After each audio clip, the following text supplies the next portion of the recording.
बिस्मिल्लाहिर्रहमानिर्रहीम। अस्सलाम वालेकुम स्टूडेंट्स। आज की इस वीडियो में हम क्लास 7 मैथ की बुक का चैप्टर नंबर 4 एक्सपोनेंट्स, उसमें जो पॉसिबल डेफिनेशंस और एमसीक्यूज हैं उसको डिस्कस करेंगे। तो स्टार्ट करते हैं। सबसे पहले चैप्टर का जो नाम है एक्सपोनेंट्स, हमें उसके बारे में बताना चाहिए कि एक्सपोनेंट क्या होता है। तो एक्सपोनेंट के लिए डेफिनेशन लिखी हुई है, देखिए सबसे पहले डिफाइन एक्सपोनेंट। ये define exponent of a number क्या लिखेंगे?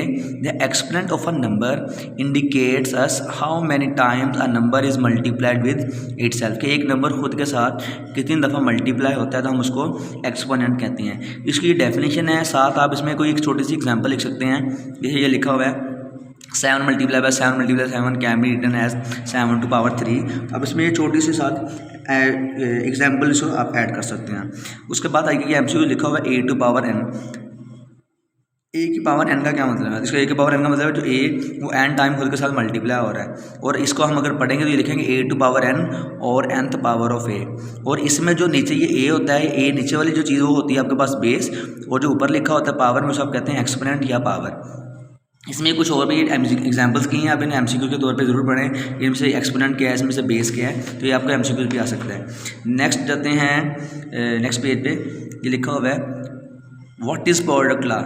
प्रोडक्ट लॉ क्या है, पावर लॉ क्या है, आई मीन मल्टीप्लिकेशन के दो रैशनल नंबर को मल्टीप्लाई करने का लॉ क्या है, या जिनकी ऐसे नंबर जिनके बेस सेम है तो उनको आप कैसे सोल्व कर सकते हैं।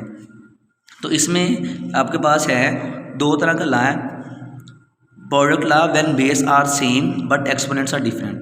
जब बेस सेम होती है और पावर उनकी डिफरेंट होती है तो उनको कैसे आप मल्टीप्लाई करते हैं या आप उनको क्या कर सकते हैं। तो उसके लिए लिखा हुआ है while multiplying two rational number with same base we add their exponents but the base remain unchanged। जब दो नंबर्स की बेस सेम होती है तो हम उनकी पावर्स को आपस में प्लस करवा देते हैं, उनके बेस को हम चेंज नहीं करते। तो इसको लिखते हैं कैसे हैं, ये लिखा हुआ है ए to power M multiply by A to power N is equal to A to power M plus N. तो ये मेरे पास वो ला है, प्रोडक्ट ला है जिसमें बेस सेम और एक्सपोनेंट डिफरेंट होती है। अब सेकंड आ जाएगा मेरे पास product law when base are different but exponents are same. इसमें आपकी बेस डिफरेंट होती है लेकिन पावर सेम होती है। तो उसके लिए जो लॉ है वो मेरे पास नेक्स्ट पेज पे लिखा हुआ है while multiplying two rational numbers having same exponent the product of two bases is written in the given exponent a to power n multiplied by b to power n is equal to a b to power n। तो बेटा आपने ये अगर आप याद करेंगे तो याद करना मुश्किल होता है, लेकिन अगर आप समझेंगे कि इनकी बेस सेम है या इनकी एक्सपोनेंट सेम है तो क्या करना है, तो वो समझ के अगर आप इसे पढ़ेंगे या याद कर लिखेंगे तो फिर आपको ईजिली ये समझ भी आ जाएगा और याद भी हो जाएगी। तो इसलिए रट्टे की तरफ नहीं, थोड़ा सा आपने इसे याद करने की समझने की तरफ जाना है। नेक्स्ट आते हैं, लिखा what is quotient law. Quotient law का मतलब अगर दो नंबर्स आपस में डिवाइड हो रहे हैं तो उनको कैसे आपने सोल्व करना है। तो क्वोशंट लॉ भी दो तरह का ही है। Quotient law when base are same but exponents are different. जब बेस सेम होती है और एक्सपोनेंट डिफरेंट होती है तो उसके लिए क्वोशंट लॉ क्या है। तो उसके लिए क्वोशंट लॉ ये लिखा हुआ है the division of two rational number with the same base can be performed by subtracting their exponent. जब दो नंबर की बेस सेम होती है और वो आपस में डिवाइड हों, ठीक है, तो आप क्या करते हैं, आप उनके पावर्स को आपस में माइनस करवा देते हैं, लेकिन बाय सब्ट्रैक्टिंग देयर एक्सपोनेंट्स, आप उनके पावर को माइनस करवा देते हैं। तो ये लिखा भी हुआ है ए to power m divide by A to power m is equal to A to power m minus N.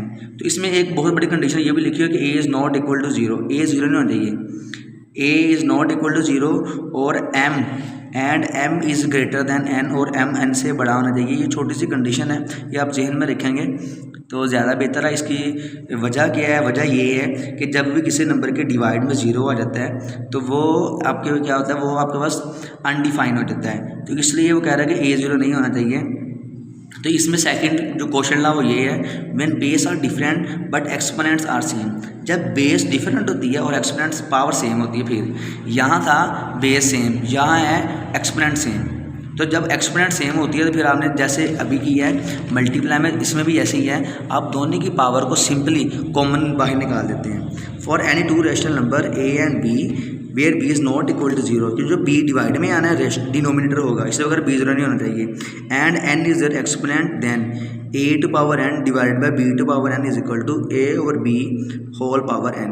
दोनों की पावर सेम थी, वो कॉमन आ गई, अगर आ गया a ओवर b। ठीक है, तो ये मेरे पास था इसका क्वेश्चन लॉ का सेकंड। इसकी बेटा ये कुछ एग्जांपल्स हैं, आप एग्जांपल को देखें ताकि कोई अगर इनका एमसीक्यूज बन के आ जाए तो आपको समझ हो। आगे लिखा हुआ है what is power law. Power law क्या होता है?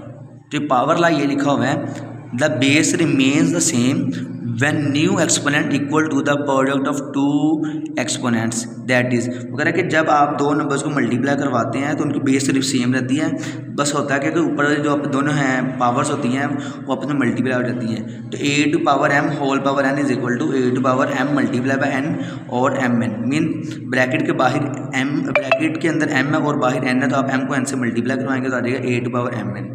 फिर आगे लिखा है रूल ऑफ जीरो एक्सपोनेंट, या what is zero exponent law, कि जीरो एक्सपोनेंट लॉ क्या होता है या रूल ऑफ जीरो एक्सपोनेंट। तो उसका ये है any non zero rational number with zero exponent is equal to 1। अगर किसी भी रैशनल नंबर की पावर जीरो आ जाए तो वो 1 के इक्वल होता है। मीन्स मैंने एग्जाम्पल अक्सर बताता हूँ कि अगर किसी भी नंबर में यहाँ तक 1 लाख लिखा हो, ऐसे लिखा हो 1 लाख, उसकी पावर भी जीरो है तो ये भी आपके पास इक्वल टू 1 होगा। किसी भी नंबर की पावर जीरो आ जाए वो 1 के इक्वल होगा। ठीक है, तो आपने ऐसे लिखना है ये डेफिनेशन, और साथ ये आपने लिख देना ये वाला। और छोटी सी कोई एग्जांपल देना चाहें किसी भी चीज़ की पावर जीरो लिख के आप उसको 1 के इक्वल लिख सकते हैं। तो नेक्स्ट पेज पे आएंगे, नेक्स्ट पेज पे लिखा हुआ है रूल ऑफ नेगेटिव एक्सपोनेंट या what is negative exponent law. इसको रूल भी कह सकते हैं, नेगेटिव एक्सपोनेंट लॉ भी कह सकते हैं। तो नेगेटिव एक्सपोनेंट लॉ ये है any non-zero number is raised to negative power is equal to its reciprocal raised to the opposite positive power. Mean वो कह रहा है कि अगर किसी भी नंबर की पावर नेगेटिव आ जाए तो आप उसका रेसिप्रोकल करवाएंगे, रेसिप्रोकल करने से उसकी पावर प्लस वाली हो जाएगी। जैसे लिखा है a टू पावर माइनस है, अब क्योंकि पावर माइनस में है, जब आप उसको नीचे डिवाइड में लेके आएंगे, उल्टाएंगे, डिवाइड में लेके आएंगे तो यहाँ देखिए पावर प्लस है। तो ये आपके पास इसकी डेफिनेशन थी। उसके बाद ये एमसीक्यूज बना हुआ है, आपने इसे पढ़ लेना अच्छी तरह। आगे अगले पेज में भी ये लास्ट में ये एमसीक्यूज बना हुआ है। अगर किसी नेगेटिव नंबर है उसके ऊपर पावर n है और अगर n इवन होगा तो ये नेगेटिव वाला नंबर प्लस वाला हो जाएगा, और अगर बाहर में ऊपर पावर नेगेटिव ओड है तो ये नेगेटिव वाला नंबर नेगेटिव ही रहेगा। ये एमसीक्यूज है इसका। ये भी अगले पेज भी कुछ बेटे शॉर्ट क्वेश्चन लिखे हैं, इनमें कुछ एमसीक्यूज आ जाता है।